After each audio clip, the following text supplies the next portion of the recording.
नमस्कार, news point लेकर हाजिर हूं मैं राजीव। दोस्तों, वोट चोरी यानी जो अभी तक चलता रहा एसआईआर को लेकर, यानी जो स्पेशल इंटेंसिव रिवीजन बिहार में चल रहा है उसको लेकर जितनी सारी बातें आई, सुप्रीम कोर्ट में मामला गया, इसके बाद राहुल गांधी ने वोट चोरी का खुलासा किया और इस वोट चोरी के इल्जाम पर अभी मोदी सरकार अपनी सफाई में एक भी मजबूत सबूत या तर्क पेश नहीं कर सकी है। और आज फिर उसने एक ऐसा कदम उठाया है जिसके बाद संविधान को खत्म करने और लोकतंत्र को पुलिस स्टेट बनाने की कोशिश के आरोप उस पर लग रहे हैं। आज विपक्ष के भारी विरोध के बीच केंद्रीय गृह मंत्री अमित शाह ने संविधान 130वां संशोधन विधेयक 2025 लोकसभा में पेश किया है। इस विधेयक को अगर कानून की शक्ल मिल गई तो फिर प्रधानमंत्री, मुख्यमंत्री और अन्य मंत्रियों को 30 दिनों तक हिरासत में रहने की स्थिति में उनके पद से हटाए जाने का रास्ता साफ हो जाएगा। 31वें दिन 31st डे जो ये होंगे, ये मंत्री, पीएम, सीएम या मंत्री होंगे, वो ऑटोमेटिकली ये आउट हो जाएंगे अपने पद से।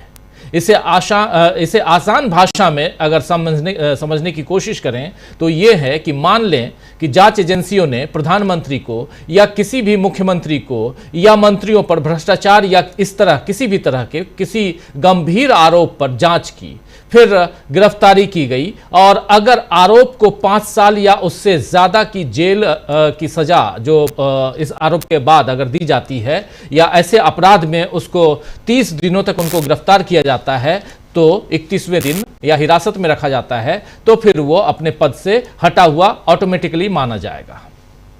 इस नए विधेयक ने अंग्रेजों के लाए रोलेट एक्ट, आपको याद होगा, रोलेट एक्ट की याद दिला दी है, जिसमें किसी को शक के आधार पर ही गिरफ्तार कर लिया जाता था। मोतीलाल नेहरू के शब्दों में अगर कहूं तो अपील, वकील और दलील तीनों को अंग्रेजों ने खत्म करने की उस वक्त कोशिश की थी। फर्क यही है कि इस नए संशोधन विधेयक में सजा सुनाने का प्रावधान नहीं है, लेकिन जनादेश और अदालत को नकारने का पूरा इंतजाम है। आप जानते हैं कि किसी मामले में दोष अदालत में ही साबित हो सकता है, मगर नया कानून बनाकर मोदी सरकार इसमें भी शॉर्टकट लेकर सजा देने की तैयारी कर चुकी है। अगर ईडी यानी एनफोर्समेंट डायरेक्टरेट या सीबीआई जैसी कोई एजेंसी किसी विपक्षी सरकार के मुख्यमंत्री या मंत्री पर मामला चलाएगी और उसे 30 दिन तक हिरासत में रखा जाएगा तो 31वें दिन वो अपने आप पद से मुक्त हो जाएगा। जैसे अरविंद केजरीवाल को सीएम रहते हुए जेल में रखा गया था, या बालाजी सेंथिल को, या हेमंत सोरेन को। हेमंत सोरेन ने तो सीएम पद से पहले ही इस्तीफा दे दिया था, लेकिन केजरीवाल पर पद छोड़ने का कितना दबाव बनाया गया था ये हम सब ने देखा है। इसी तरह राहुल गांधी की संसद सदस्यता खत्म कर दी गई थी, अब भी उन पर ढेरों मामले मुकदमे के चल रहे हैं। कर्नाटक, तमिलनाडु, पश्चिम बंगाल, झारखंड, हिमाचल प्रदेश, ऐसे तमाम गैर बीजेपी शासित राज्यों में कभी सीएम, कभी किसी मंत्री पर या ऐसे और भी दूसरे लोगों पर लगातार जांच चलते ही रहते हैं। जिस बिल को सरकार भ्रष्टाचार मिटाने के नाम पर ला रही है और दिखावे के लिए उसमें पीएम की पोस्ट भी शामिल की गई है, वो असल में विपक्ष से सत्ता छीनने का एक और हथियार दिख रहा है। साथ ही एनडीए के घटक दलों को दबाव में लेने की रणनीति भी है, क्योंकि उपराष्ट्रपति चुनाव में नायडू यानी चंद्रबाबू नायडू के पलटी मारने के आसार दिख रहे हैं। वहीं नीतीश कुमार या चिराग पासवान बिहार में खेल न कर दें, इसके लिए बीजेपी ने यह दांव चला है, ऐसी चर्चा भी चल रही है। बहरहाल आज इस विधेयक को जेपीसी भेजा गया है और लेकिन उससे पहले लोकसभा में इस पर जो विरोध हुआ उससे विपक्ष का मूड सरकार को समझ लेना चाहिए। इस बिल की कॉपी न केवल अमित शाह के मुंह पर फाड़ कर फेंकी गई, बल्कि इस पर जो तर्क विपक्षी सांसदों ने दिए, ये देखिए, ये कॉपी फाड़ के फेंकी जा रही है, आप देख रहे हैं, जरा इसको दोबारा आप रिपीट में देख सकते हैं। बल्कि जो विपक्षी सांसदों ने तर्क दिए हैं वो भी सुनने लायक हैं। और राहुल गांधी सदन में तो मौजूद नहीं थे, लेकिन उसी सदन के सेंट्रल हॉल में उन्होंने कहा है कि यह विधेयक हमें मध्य युग में ले जाने वाला विधेयक है, जिसमें राजा की मर्जी होगी तो किसी को भी हटा दिया जाएगा। आइए शुरुआत करते हैं राहुल गांधी के इसी बयान से, सुनिए। There is a lot of action going on. You must have heard, and I'm sure all of you have heard, of the new bill that the BJP is proposing. we're going back to medieval times when the king could just remove anybody at will. There's no concept of what an elected person is. He doesn't like your face, so he tells ED, put a case, and then democratically elected person is wiped out within 30 days. This is new.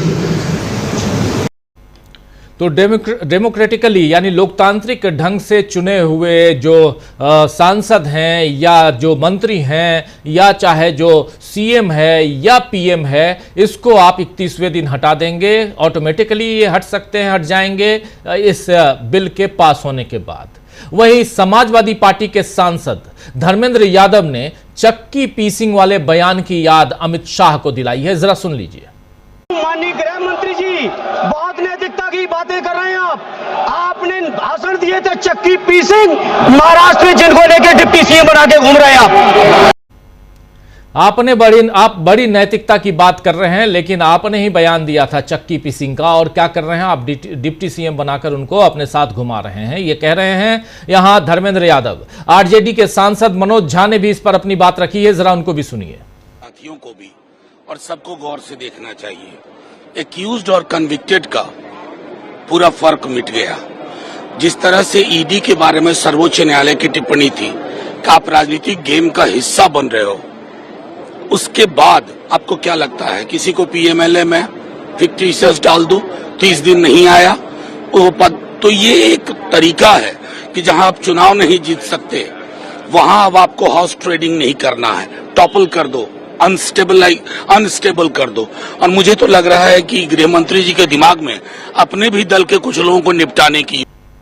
तो ये कह रहे थे यहां पर कि ऐसा लग रहा है कि गृह मंत्री जिन्होंने ये इस बिल को वहां पेश किया है सदन में, उनको भी ये लग रहा है कि अपने ही दल के कुछ लोगों को निपटा दिया जाए। वहीं असदुद्दीन ओवैसी, AIMIM के मुखिया असदुद्दीन ओवैसी ने कहा है कि ये 1930 के जर्मनी जैसा हाल सरकार बनाना चाहती है हमारे देश में भी। 1930 जर्मनी, जरा सुनिए क्या कुछ कह रहे हैं असदुद्दीन ओवैसी। मुख्यमंत्री अगर 30 दिनों से ज्यादा जेल में रहे तो इंक्लूडिंग पीएम ऑल्सो सर। देखिए, ये जो 3 बिल आए आज इंट्रोड्यूस होंगे, हमारी पार्टी का मानना ये है कि ये theory of separation of powers का, ड्यू प्रोसेस का, और जो जनता को ये इख्तियार है कि वो इलेक्टेड गवर्नमेंट्स को अकाउंटेबल बनाए, ये सब चीज़ें उसके खिलाफ जाता है। सेपरेशन ऑफ पावर्स आप देख लीजिए कि एग्जीक्यूटिव एजेंसीज को फ्री रन मिल जाएगा, कि वो खुद जज, जूरी और एग्जीक्यूशनर हो जाएंगे, और मुख्यमंत्री को हटाना है तो असेंबली में हटाते हैं। अब आप मेरे को ये बताइए कि BNSS में इतने ऐसे सेक्शंस हैं कि किसी को भी आप एक सेक्शन लगा दीजिए 5 साल के ऊपर का, तो लाजमी है वो 30 दिन के अंदर, या 30 अंदर BNS में यह है कि 90 डेज तक पुलिस कस्टडी ले सकती है। तो ये मेरे ख्याल से ये 1930 का गेस्टापो मूवमेंट हम भारत में देख रहे हैं कि जिस तरह वहां जर्मनी, उस वक्त के जर्मनी में गेस्टापो को बनाकर एक पुलिस स्टेट बना दिया गया। अब चीफ मिनिस्टर अकाउंटेबल नहीं होगा जनता को, बल्कि चीफ मिनिस्टर अकाउंटेबल होगा इन्वेस्टिगेटिंग एजेंसीज को। हमारे देश में SI से लेकर इंस्पेक्टर से लेकर, तो सुन रहे थे यहां साफ बाहर सदन के अंदर भी इन्होंने अपनी बातें रखी थी। बहुत वो हंगामा हो रहा था, शोरगुल हो रहा था, लेकिन एक बहुत महत्वपूर्ण यहां पर मामला जिस पर पूरा का पूरा विपक्ष जो है वो आग बबूला है, इसलिए क्योंकि यहां पर इस एक्ट को जो लाने का प्रावधान जिसको लाना चाह रहे हैं और जिसमें एक तरह से जो संशोधन करने की कोशिश कर रहे हैं, सत्ता पक्ष कर रही है कोशिश, उसको रोकना बहुत जरूरी है। इसी मसले पे केसी वेणुगोपाल, कांग्रेस के सांसद, उन्होंने क्या कुछ कहा था, जरा वो भी सुन लीजिए सदन के अंदर। Sir, I rise to oppose the introduction of the Constitution Amendment Bill 25, the government of union territory. Sir, this bill is to support the federal system of this country. This bill is to support the basic principle of the constitution of this country. Sir, BJP people are telling this bill is to bring morality in politics. Can I ask a question to the Honorable Home Minister?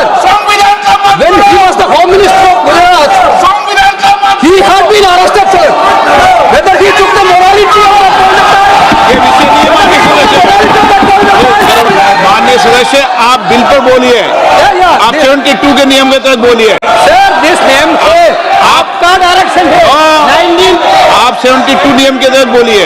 Sir लगता है sir नियम के तहत बोला आप sir this आपका direction है 19 है 19 डी। हाँ है। सबका रॉन कॉल भी है very clearly telling at least 1 week notice is needed for introduction of bill.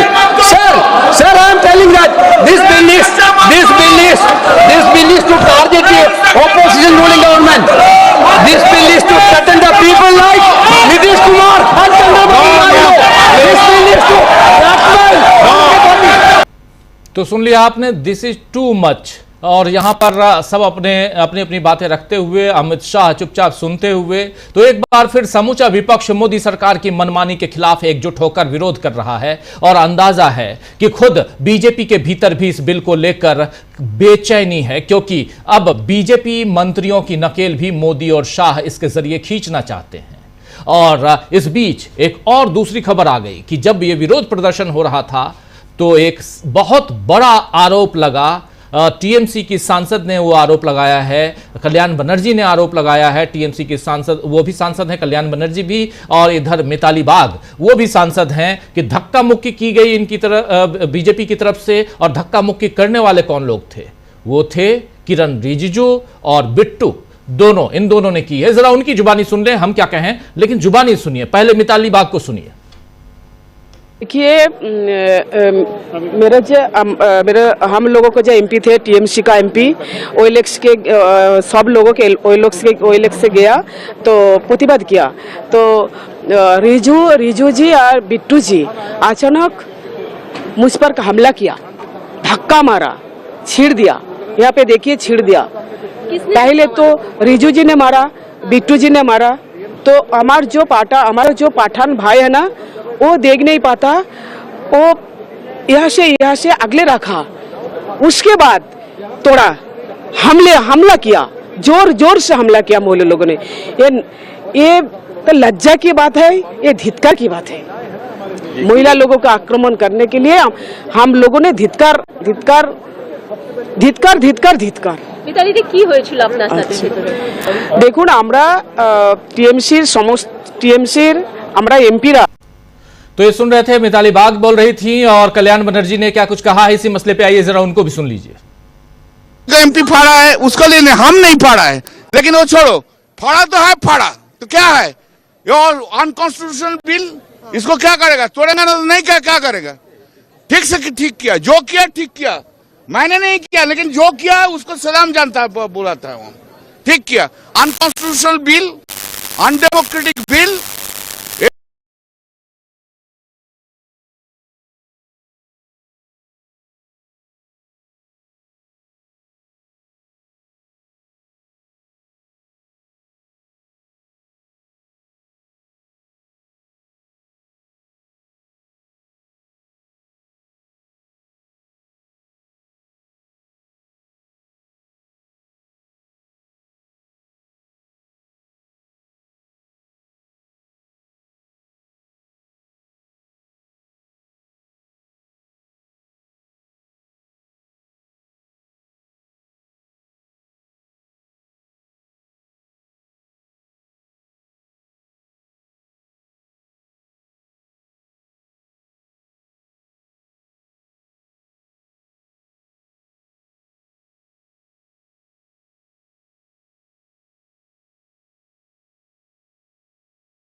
हम लोग हमारा अंदर कोई तो कोई ना बिल फाड़ा है, ठीक है, तो उसमें क्या है?